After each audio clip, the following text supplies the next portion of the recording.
All right. And sharing my screen. Perfect. Okay. Go away. So today we are going to have complex eigenvalues in our system x prime equals ax. And when I say complex, I mean imaginary, but mathematicians don't actually call them imaginary numbers. We call them complex numbers. I don't know why when you learn them in high school, they've decided to call them imaginary. It makes them seem not real, but they exist.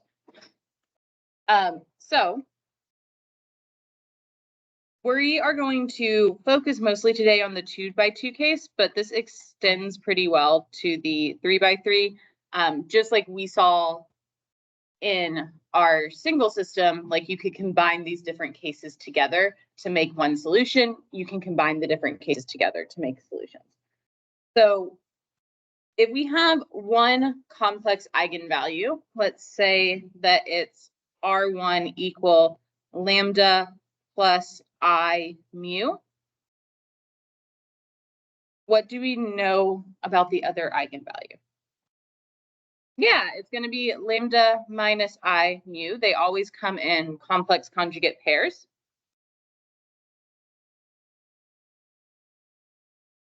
And then you can solve for your eigenvectors the same way that you solve for them with real eigenvalues. But what you're going to notice is your eigenvectors are also going to come in complex conjugate pairs. So we're going to have an A plus IB and an A minus IB, where A is like a vector. A is like the real vector, and B we call the imaginary vector or the complex vector because it is multiplying by an I.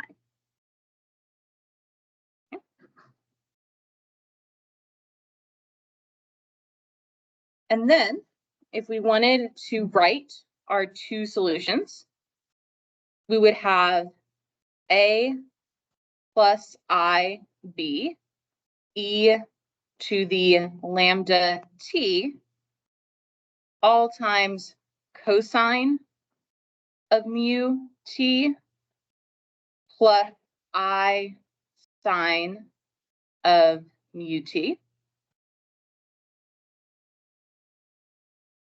So that is the solution that comes from the first eigenvalue eigenvector pair. And then x2 would be A plus IB e to the lambda t cosine of mu t minus I sine of mu t. Does the vector not change? Should x2 be A minus IB? Perfect, thank you. The vector does in fact change. Does anybody remember where this cosine and sine pop up from? Because we had a similar thing happen in our one equation, right? Instead of the system.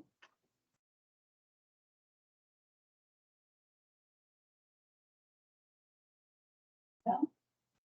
It comes from Euler's formula. So Euler's formula, if you recall, states that e to the I theta equals cosine theta plus I sine of theta. So if we have e to the lambda t plus I mu to the t plus I mu t, we could like break that up and expand it out. And this is where that goes. So it doesn't come from nowhere, but it is a little weird. However, we're all about general solutions in this class, right? We want the general solution. I've given you two solutions based off the eigenvalues and eigenvector pairs, but let's see if we can combine this down into one solution. And what you would notice if you just repeated like this times C1 plus this times C2, if you combine some things, you have a bunch of things cancel out. There's some stuff that's not linearly independent. So it's not just adding those two things together, right? It's a little bit more condensed, not a ton condensed. It's still a pretty long formula, but our general solution of this type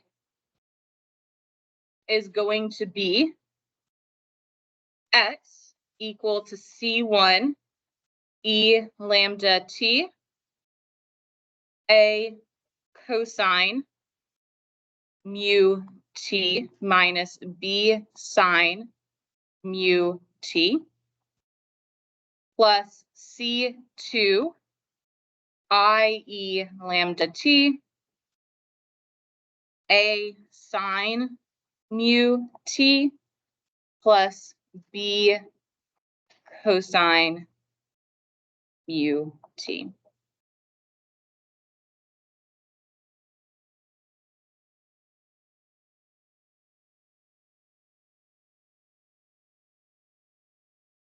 Right, all that comes from taking your two binomials and FOILing them out, and then combining like terms, organizing. We're not going to go through it because it's really just algebra and a couple trig properties. But this is the general solution I need you to know or to have available to you. Okay. So let's do a really quick example. And again, the nice thing about these problems is because you are going to use Mathematica to calculate your eigenvalues and eigenvectors for you. So you're really just finding those and substituting into a formula. So let's say we have x prime equal to 1, -1, 5, -3, x.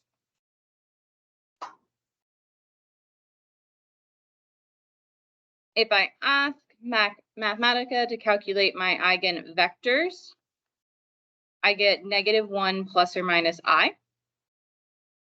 And my eigenvalues,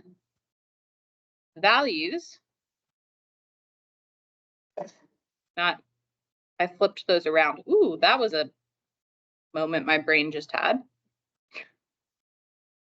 Eigenvalues, eigenvectors. So your eigenvectors are 2 plus or minus I 5. And that is more or less how Mathematica splits it, outputs it for you. But we want to have this look like a real part and an imaginary part, right? So how could I split up this eigenvector?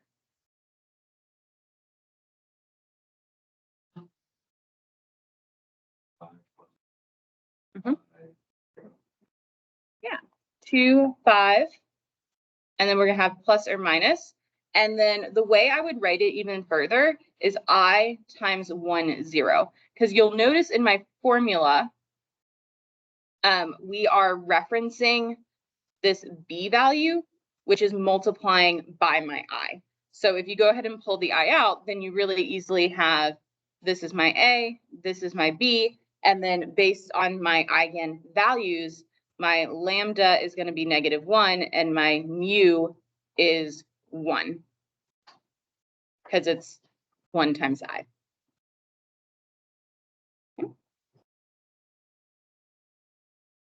So then my general solution is going to be C1 e to the negative t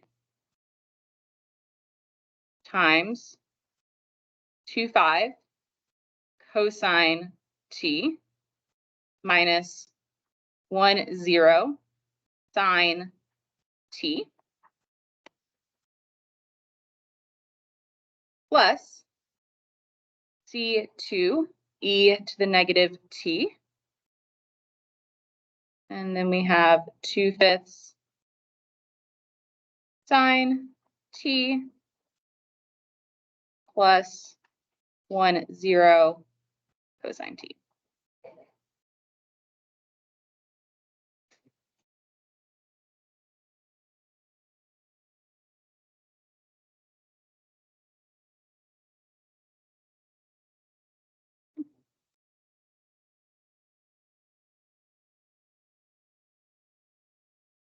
What are your questions about this?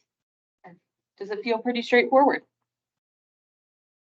Yeah. In our general solution, we have parentheses too. Yeah. Wonderful. Pat is on top of it today. So we needed an I between the C2 and the E.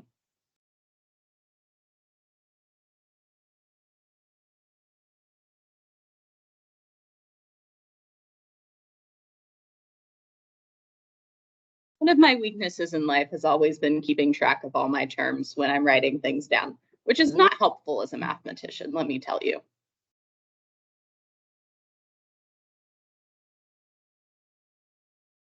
So after we got our general solution on Monday, what else did we talk about when we were looking at these systems?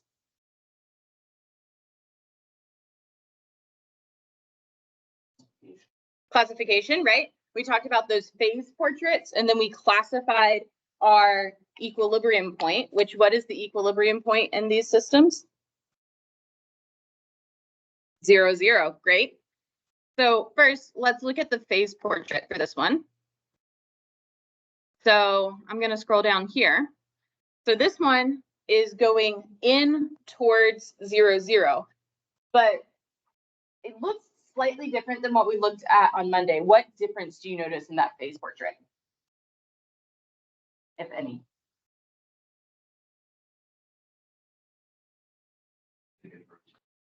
Yeah, it's rotating the other way, but really the key is that it's spiraling here. We didn't really have a spiral in our phase portraits on Monday, but that sine and cosine is going to cause spiral when we are looking at these phase portraits. So it's either going to spiral in towards your equilibrium value, or it's going to spiral away, or we do have a case where it's kind of just circling instead of spiraling. So let's go ahead and classify and how we know.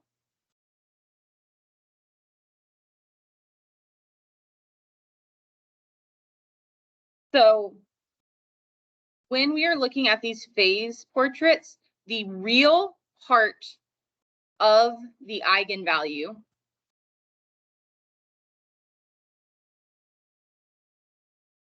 drives the trajectories.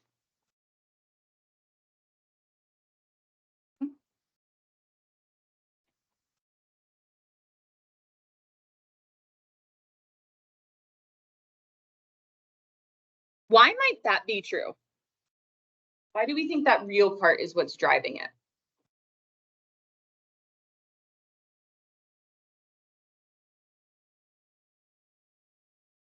Okay, in our general solution, the real part of the eigenvalue is in the E, in the exponent of the E. And then the imaginary part is inside the sine cosine, right? What are sine and cosine bounded by? Yeah, 1 and -1, yeah, right? So all that mu is going to contribute is basically a 1 or -1. It's not going to be able to grow exponentially or get like exponentially small. So it's causing that spiral, right? But this e to the lambda t, that's really what's going to drive. Are you going towards your equilibrium value, or are you going away from your equilibrium value? That's what's going to cause your vectors to go towards your away. So we just need to really examine that real part to decide what's going to happen. So we can classify this or do a little chart where we talk about our eigenvalue, let's call it real part. And then we can classify our equilibrium value, our 0 vector. And then we'll just describe what's happening in each of these cases. Okay. So in our example, we had the example we just did, we had a negative real. And then what's happening to those trajectories? Yeah, they were converging to 0. So they were spiraling towards our 0 vector. And when we had something going towards our 0 vector, how did we classify that on Monday? Stable. Okay. And then when we have a positive real, right, that e to the positive real value is going to get really, really large. So you're going to spiral away from your 0 vector, and we call it unstable.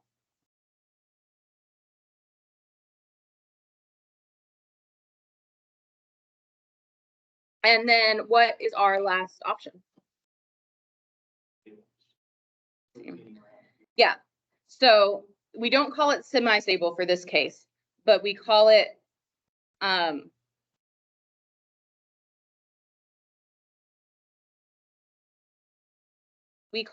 center.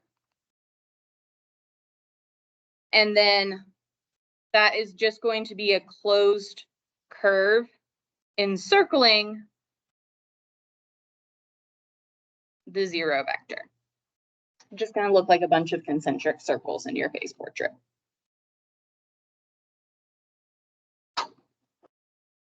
Okay.